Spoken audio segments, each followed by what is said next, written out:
ইমরান যে বান্দায় সূরা নাজমের মধ্যে একটা আয়াত রয়েছে বিসমিল্লাহির রহমানির রহিম সুম্মা দানা ফাতাল্লাহ সুম্মা দানা ফাতাল্লাহ আল্লাহ এবং রাসূলের মাঝখানে কোনো পর্দা ছিল না কি ছিল না পর্দা ছিল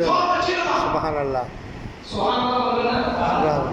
দিদা করেছেন আল্লাহ এটা হচ্ছে আমার রাসূলের শান এটাই কি আমার রাসূলের শান রাসূল সাল্লাল্লাহু আলাইহি ওয়াসাল্লাম যেটা কওকে বলে ইয়েস বলে ওটা উম্মতে মুহাম্মাদের জন্য ওয়াজিব ও ফরজ হয়ে যায় সুবহানাল্লাহ ঠিক এখন আমাদের সমাজে কিছু মানুষ ভুলের কারণে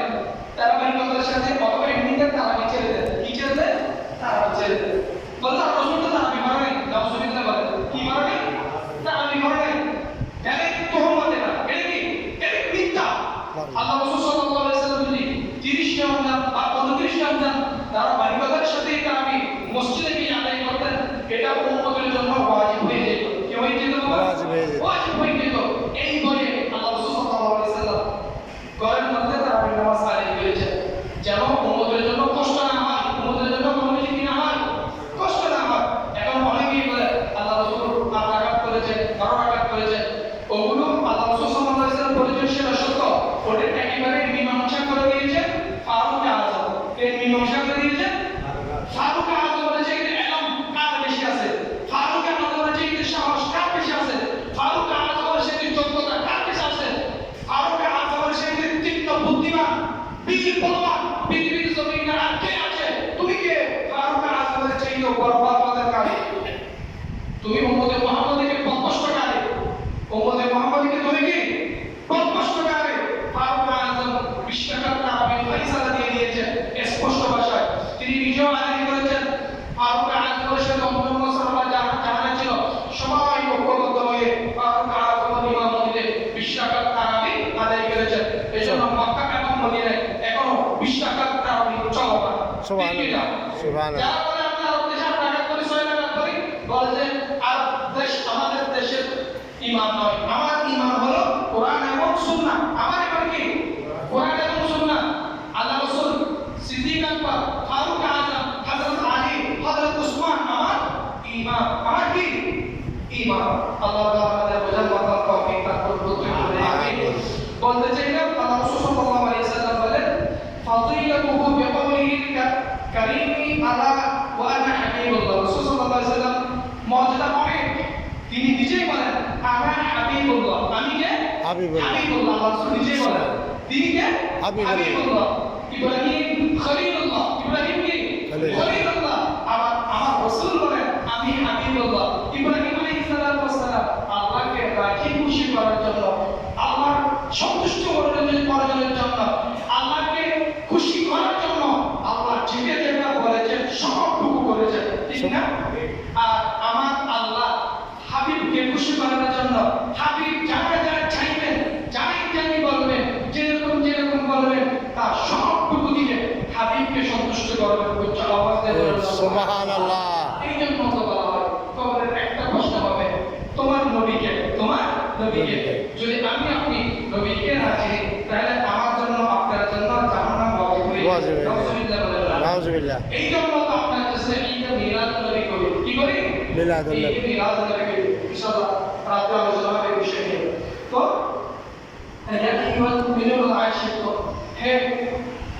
عاشق مسلمان اعلموا أن النبي صلى الله عليه وسلم له فضيلة كثيرة لا تحصى بالعدد নিশ্চয় জেনে রাখুন রাসূল সাল্লাল্লাহু আলাইহি ওয়াসাল্লামের অসংখ্য অগণিত মর্যাদা ফজিলত রয়েছে যেগুলো বর্ণনা করে শেষ করা যাবে না এরপরে কি উরিদু ইয়াওমা আন কুরবাইনাহু রাদাইন আমি কিছু ফজিলত রাসূল সাল্লাল্লাহু আলাইহি ওয়াসাল্লামের আপনাদের সামনে বর্ণনা করতে চাই আনাসিন وعن النبي صلى الله عليه وسلم قال صلى الله عليه وسلم رسول صلى الله عليه وسلم قال حضرت ابو هريره رضي الله تعالى عنه شكره رسول صلى الله عليه وسلم বর্ণনা করেন قال صلى الله عليه وسلم তোমরা আল্লাহর কাছে আমার উসিলা তালাশ করো আল্লাহর কাছে তোমরা আমার কি মহাশয় উসিলা তালাশ করো তখন সাহাবারা বলল قالوا يا رسول الله صلى الله عليه وسلم ما الوسيله يا رسول الله উসিলা কি তখন আল্লাহ রাসূল সাল্লাল্লাহু আলাইহি ওয়াসাল্লাম বলেন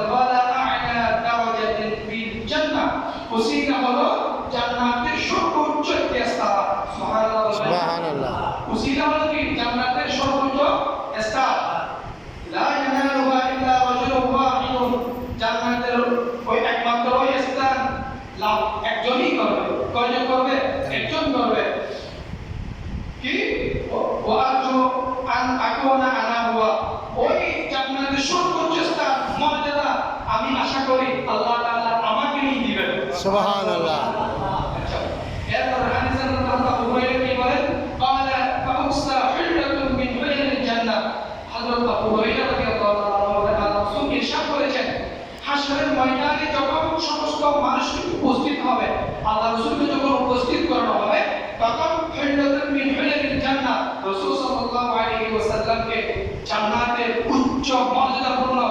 একটি পোশাক পরিধান করানো হবে সুবহানাল্লাহ।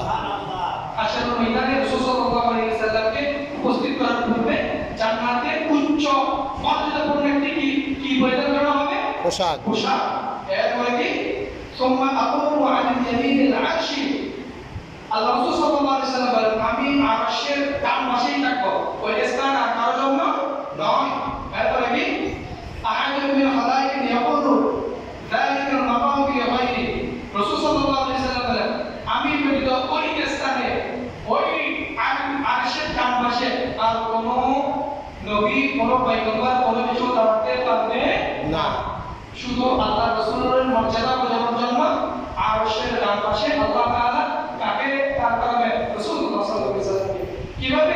দান করবেন জান্নাতের উচ্চ মর্যাদাপূর্ণ পোশাক পরিধান করিয়ে সবাই ইয়া নাফসি বলবে আমার রাসূলের নূরানি চেহারা দেখার সৌভাগ্য সেদিন যারা হবে সেই অটোমেটিক্যালি জান্নাতে বের হিসেবে জান্নাতে এরপরে হযরত আনাস বিন মালিক রাসূলুল্লাহ আনাস রাদিয়াল্লাহু তাআলা আনহু قال رسول الله صلى الله عليه وسلم انا اول الناس خروجا اذا بعثوا যখন পরকালে মানুষদেরকে পুনরুত্থান করবে বাহির করবে কবর থেকে প্রত্যেকটা মানুষ আল্লাহ হাশরের ময়দানে উপস্থিত হবে না রাসূলুল্লাহ সাল্লাল্লাহু আলাইহি ওয়াসাল্লাম বলেন সর্বপ্রথম সেদিন আমি বাহির হব সুবহানাল্লাহ। সর্বপ্রথম সেদিন কে বাহির হবেন রাসূলুল্লাহ সাল্লাল্লাহু আলাইহি ওয়াসাল্লাম বলেন খুরুজান ইদা বাইসু সর্বপ্রথম আমি বাহির হব এরপরে কি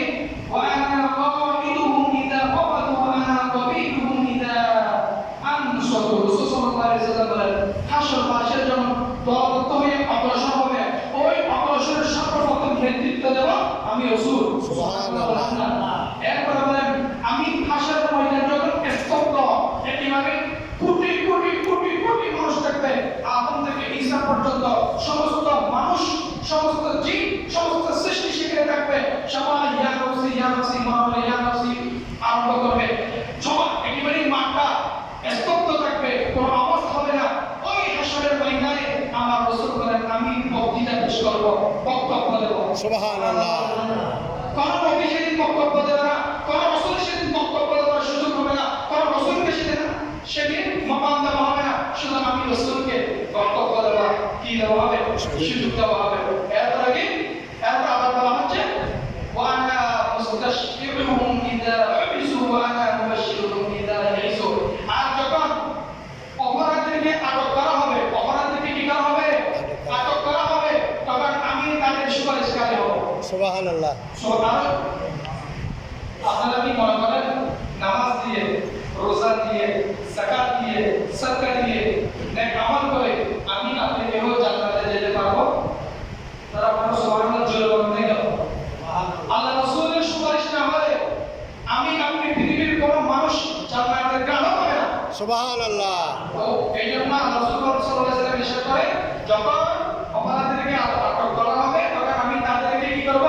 সুপারিশ করব শুধু তাই নয় যখন তারা হতাশাগ্রস্ত হয়ে যাবে তখন আমি তাদেরকে সুসংবাদ দেব সুবহানাল্লাহ। মানুষ যখন কি হয়ে যাবে হতাশা হয়ে যাবে আচ্ছা কোন একটা কাজ আপনি করতে যাচ্ছেন করার জন্য স্বপ্ন দেখলেন ওই কাজ করার মতো সক্ষমতা এবিলিটি কোয়ালিটি কোয়ান্টিটি কোনো কিছুই আপনার মধ্যে নাই কোনো কিছু আপনার মধ্যে নাই যেমন ধরুন আপনার মেয়েকে উপযুক্ত হয়েছে বিবাহ দিলেন আল্লাহ দরবার আপনি দোয়া করেন আল্লাহ আমার সন্তান উপযুক্ত হয়েছে আমার মেয়েকে উপযুক্ত পাত্রের ব্যবস্থা করে দিন উপযুক্ত ভালো পরিবারের জীবনের ব্যবস্থা করে দিন এরকম দোয়া করেন করে আর যদি উপযুক্ত পুত্র সন্তান থেকে দেখা আল্লাহ আমার সন্তানকে সৎ হিসেবে কবুল করুন আল্লাহ আমার সন্তানকে মান সম্মানী রিজিক দান করুন উপযুক্ত কর্মসংস্থানের ব্যবস্থা করে দিন মা বাবা এরকম দোয়া করে কি করে না করে। আচ্ছা সন্তান কি করবে না ভরসা করে কার উপর? আল্লাহর উপর। বিবাহ কোথায় দেবে? কার কাছে দিবে? বিবাহের প্রস্তাব কিভাবে আসবে? বিবাহের সমস্ত কাজ কিভাবে সম্পন্ন হবে? এগুলো সব কিছু পরিকল্পনা কার হাতে? আল্লাহর হাতে। আল্লাহর হাতে। জোরে বলেন না কার হাতে? আল্লাহর হাতে। সুস্থ মানুষ বাড়ি থেকে বাজারে যাচ্ছেন, হঠাৎ গাড়ি অ্যাক্সিডেন্ট হয়ে গত কয়েকদিন আগে অ্যাক্সিডেন্ট হয়ে যাওয়ার একজন হাফেজ ভাই ইসলামপুর চৌধুরী বাড়ি গেছে না? ওই চৌধুরী বাড়ি ইসলামপুরের মাঝে বছর 2000